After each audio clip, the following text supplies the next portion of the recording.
Assalamualaikum warahmatullahi wabarakatuh. Bagaimana kabarnya hari ini? Semoga selalu dalam keadaan sehat walafiat ya. Perkenalkan, nama saya Kirani Aprianti dari Program Studi Pendidikan Biologi Fakultas Keguruan dan Ilmu Pendidikan dari Universitas Pasundan. Saya di sini akan menjelaskan materi mengenai sistem koordinasi. Sebelum masuk ke materi, mari kita berdoa dulu sesuai agama dan kepercayaan masing-masing. Berdoa dimulai. Berdoa selesai. Sebelum memulai pelajaran, jangan lupa ya pada mengisi absen di e-learning. Baik, sebelum memulai pelajaran, kalian tahu nggak sih apa itu sistem koordinasi? Sistem koordinasi terdiri dari 3 hal, yaitu sistem saraf, sistem hormon, dan sistem indera.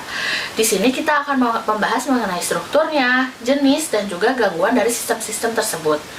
Yang pertama kita bahas hari ini yaitu sistem saraf. Apa sih sistem saraf itu?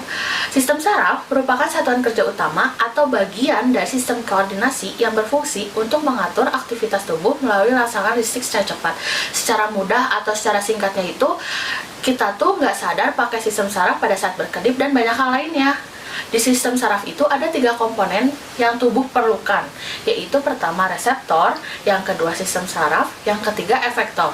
Berdasarkan fungsinya, sel saraf dapat dibedakan menjadi 3, yaitu yang pertama neuron sensorik atau neuron aferen. Dendritnya berhubungan dengan reseptor dan neuritnya berhubungan dengan dendrit neuron lain. Fungsinya untuk menghantarkan impuls dari reseptor ke pusat susunan saraf. Yang kedua ada neuron motorik atau neuron efektor. Dendritnya berhubungan dengan nerit atau neuron lain, dan neritnya berhubungan dengan efektor atau alat tubuh pemberi tanggapan terhadap satu rangsangan. Fungsinya untuk menghantarkan impuls motorik dari susunan saraf ke efektor. Yang ketiga ada neuron asosiasi yang fungsinya sebagai penghubung antara neuron motorik dan neuron sensorik. Berdasarkan tempatnya, neuron asosiasi dibedakan menjadi 2, yaitu neuron konektor, di mana merupakan penghubung antara neuron yang satu dengan neuron yang lainnya. Yang kedua ada neuron adjustor, di mana merupakan penghubung antara neuron sensorik dan neuron motorik yang terdapat di dalam otak dan sumsum tulang belakang.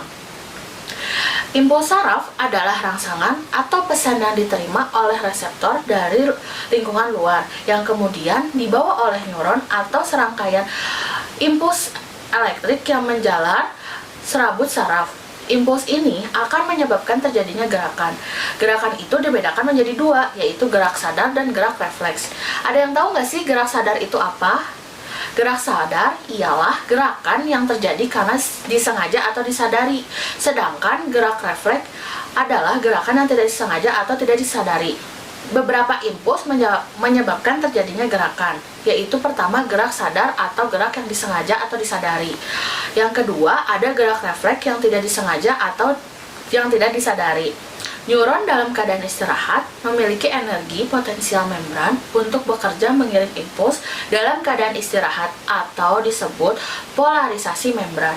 Adanya impuls menyebabkan membran sel saraf terdepolarisasi. Akibatnya ada perbedaan muatan sel saraf. Perbedaan muatan sel saraf menyebabkan impuls merambat ke sepanjang akson menuju sinapsis.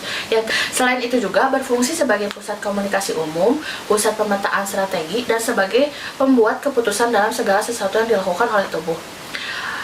Sistem saraf pusat. Sistem saraf pusat merupakan bagian sistem saraf yang mengkoordinasi semua fungsi saraf. Sistem saraf pusat berfungsi sebagai penerima semua rangsangan dari luar tubuh atau ekseptor dan dari dalam tubuh atau intereseptor. Sistem saraf pusat juga bertindak sebagai pusat integrasi